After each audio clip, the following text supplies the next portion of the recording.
I feel like I'm Mowgli from Jungle Book. I was raised by a lot of communities. I don't have this strong affiliation towards just Indian community because I'm Indian. I have a strong affiliation towards all communities because from my perspective, when I asked for help, they didn't judge me for who I was. They just simply gave help. And that's why I think I am where I am. And I have this strong desire of giving back to community. In this first episode, I interviewed Rinku Razdan, founder and CEO of Connections Australia, Australia's first migrant and refugee onboarding app. What can we do? I'm Prema Menon, and in this podcast, you'll hear interviews with inspiring people who are putting their ideas into action and focusing on the good they can do for their neighbours, communities, citizens, and the world.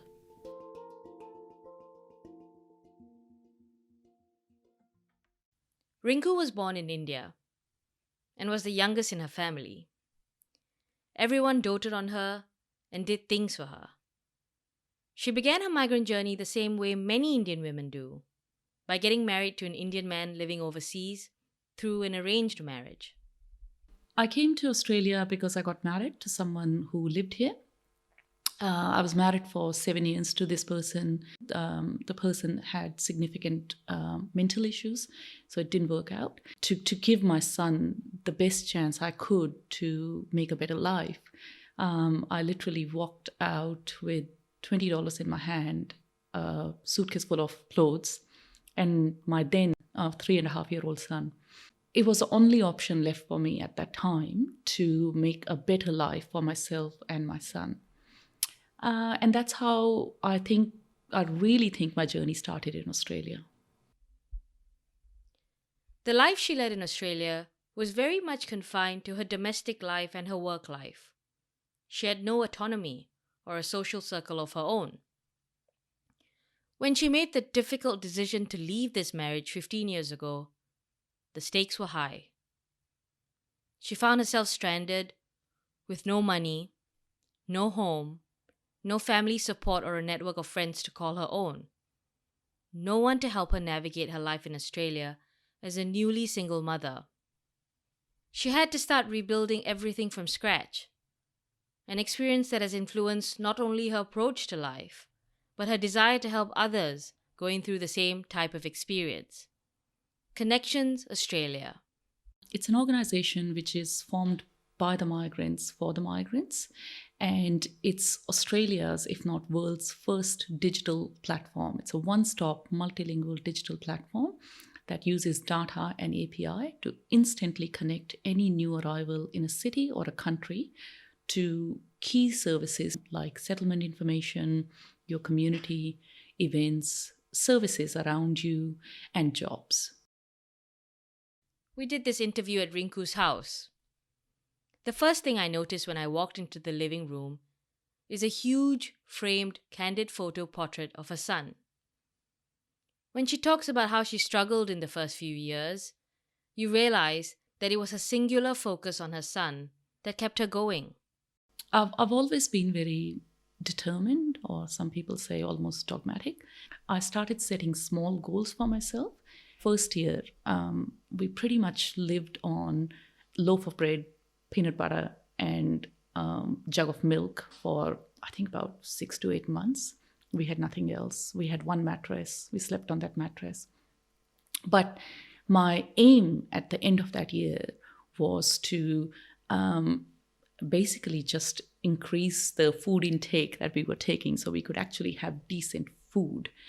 Then the year after, it sort of became bigger. The year after was, I want to buy some decent jackets and decent clothes for my son because, I had seen him previous winter. He was constantly sick because we didn't have the right clothes and all those sort of things. And I still am like that. In my personal life, I still have goals and I continuously push myself to achieve those goals. It was as recently as 3 years ago that a sense of normalcy and stability crept in for the family. Instead of taking it easy, Rinku began focusing on a bigger purpose. 3 years ago, I came to the realization that my son will be fine. I have achieved what I wanted to achieve as a main goal in my life, which was my son's security or financial security, mental security, emotional security. And me and my son are very, very close. And I realized that he was going to be a fine young man. So I can perhaps think of now giving back to the community. That has been absolutely wonderful to me. It was initially just a thought, and I wasn't very sure whether it was just me who was hit by the wrong end of the stick or there were more people out there like me. But I'm blessed. I have a lot of multicultural friends. So I just had them over, cooked a big pot of curry, and we started talking about settlement challenges, emotional challenges, financial challenges. And I think that was eye-opening to me because I realized that it doesn't matter what country you come from. It doesn't matter whether you come in a boat or in a plane. Everyone was struggling with settlement challenges in Australia. I can relate to resettlement issues. I'm a recent migrant to Australia myself. I had the good fortune of studying here in the early 2000s, so I had a basic understanding of how a few things worked, like driver's licenses, Medicare cards, before I made the big move. But even with all of this, I still found it quite daunting setting myself up here. I wouldn't know if I'd made a mistake until I made it, and sometimes those mistakes cost money and have consequences. Now, imagine you're someone who's arrived here for the first time from a very different country. Where do you even start? Rinku's strength was twofold. Firstly, her own experience with resettlement helped, and secondly, she worked in data professionally. She got to work talking to various communities. If I was going to a Chinese community, I would take a Chinese friend along. If I was going to a Lebanese community, I would take them along. And that, I think, gave me a bit more buy-in to the people that I was talking to. So I was then collecting data while I was talking to the communities. We realized it doesn't matter how you came to this country, but you struggle with two significant things. One is around social isolation. And the second one was underemployment. Underemployment is defined as I'm qualified for something, and I know that I can do that really well, but I have never had an opportunity to showcase what I'm qualified for or what my skills are. Therefore, I have settled on either the first job that I got or any job that I got. And that leads to multiple issues, like there is mental stress, there's emotional stress, there's financial stress, there's stress to the family, which then results into stress to the next generation. And I think that was quite eye-opening for me to realize to what degree it existed. And that then led to initially me just trying to help people, and people were constantly asking me, oh, how did you turn your life around? And I was trying to speak to them. I realized the demand for a one place support or somewhere people can just go and get that support was so high that I decided that I will take the technology route. Because what technology does, it accelerates anything you want to do. And we started building Australia's first multilingual one-stop platform where we can connect people instantly to community, settlement information, events and services around them, and jobs. My vision is that anytime anyone is even thinking of coming to Australia and they pick up an immigration application, Connections is on there. So they can download the app, they can apply for everything, they can find out about Australia before they step a foot into Australia. So that's my vision. That's where I would love to work with the Australian government to take it there. Once fully launched, Connections Australia will tackle 3 key areas through 3 key apps: life, community, and careers. The Life app takes the user through an interactive settlement guide and useful information like how to get a Medicare card or an Opal card. The Community app connects the user with the community they identify with or would like to connect with, and the app tells them which suburbs to visit. The Careers app matches the user with jobs based on their interests and experience. Rinku is confident that the package will alleviate social isolation and underemployment. The Careers app sounds very promising and extremely useful, but are local employers ready to hire new arrivals? That's the hardest part, to get employers to give people of international background a go. We go and pitch to some large employers, and particularly employers who are pro towards increasing their diversity. So we speak to them. So as part of our partnership model, we have brought in quite a few employers. The second one is through basically just word of mouth. Like, I've got 3 people in the sales team. They literally go out and talk to people. Generally on Thursdays and Fridays, they would be in Parramatta, Surrey Hills, all those dense employer areas, and they would be talking to people. And then the third one is sometimes we run target ads on Facebook. We haven't had such a great conversion in employer perspective through that because I think it's a new concept for them. So we are finding that it's really when you go and speak to them that they are more approachable. Even though employers might be taking their time to warm up, the reception with its intended users has been phenomenal. Connections Australia launched a beta version that was meant for about 50 users.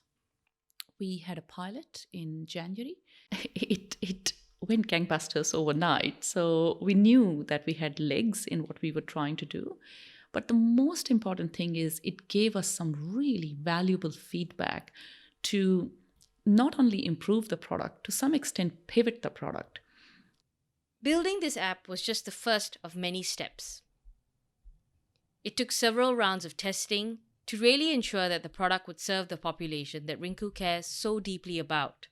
One of the biggest learning for me was people said jobs are fine, but you need to make us job ready. And there are other challenges that we are facing in settling into Australia that need to factor into it. So we are constantly asking people and getting information. So that's what gave birth to the 2 other services that we are providing from Connections, which is connecting them to community in events from a social perspective so they can make friends, and giving them an interactive guide under life, which gets them ready when they want to be, to then apply for a job through careers. Connections Australia is aiming for a full launch later this year. Rinku and her entire team are volunteers who also juggle full-time jobs. Rinku funds the entire business, while her team and her navigate the funding available for this type of social enterprise. It's a very new concept of using tech for good. Generally, you will say technology companies, they have a commercial purpose. And generally, you will see people who are driven through purpose, they don't use technology. So we are sort of bridging that gap. We are in that niche area where we are using technology for purpose.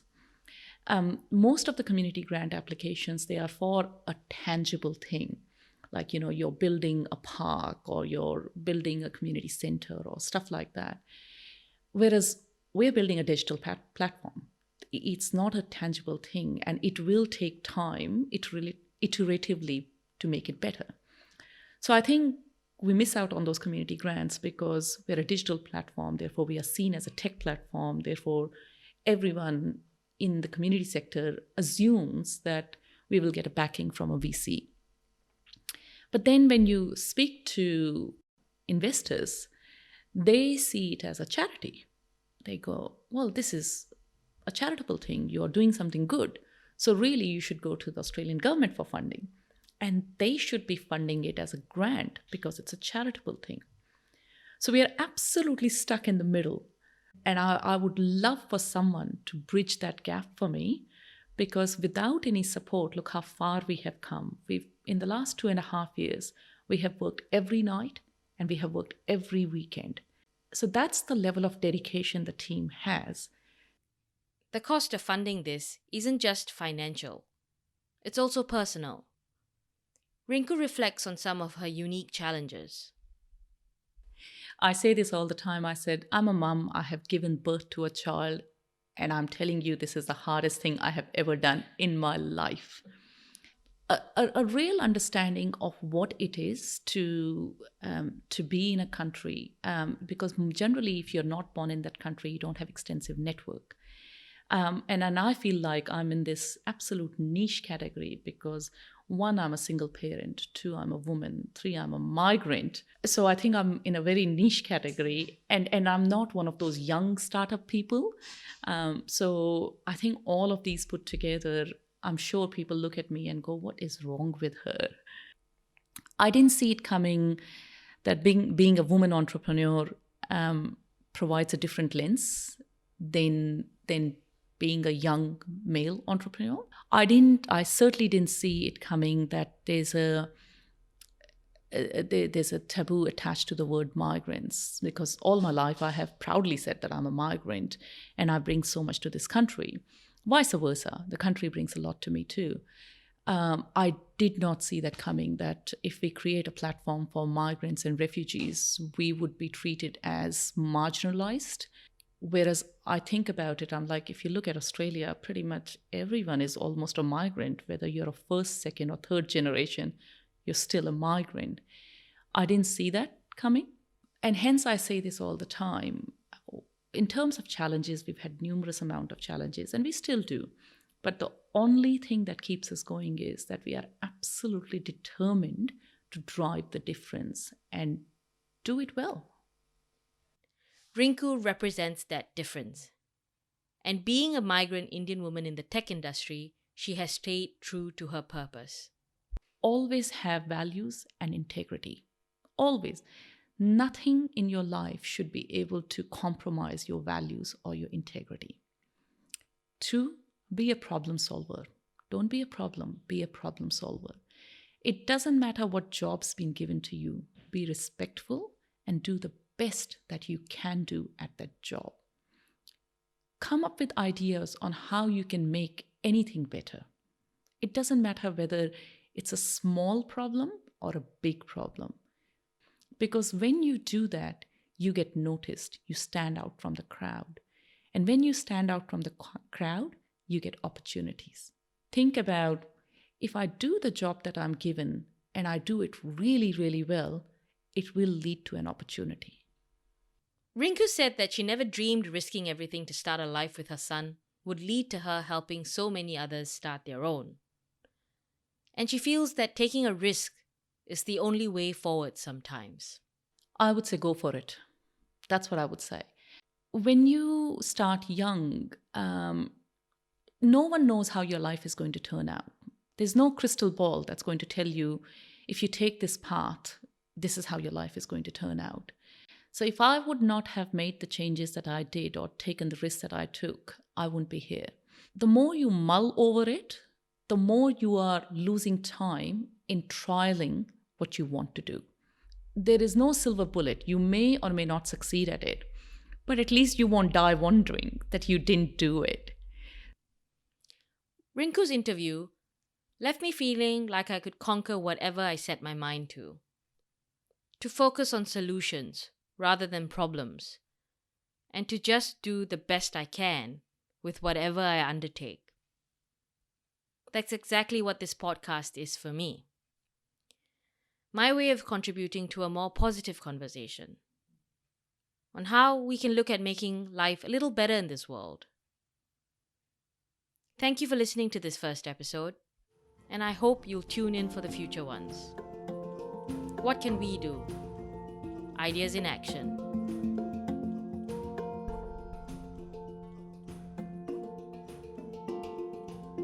If you'd like to find out more about Connections Australia, you can visit their Facebook page, www.facebook.com/connectionsau. To get updates on this podcast, visit us on www.facebook.com/whatcanwedo.podcast. This podcast is available on these platforms: Spotify, Anchor, Google Podcasts, and Pocket Casts. This podcast was produced and edited by me, Prema Menon, along with the help of my script editor, Lisa Nadolski.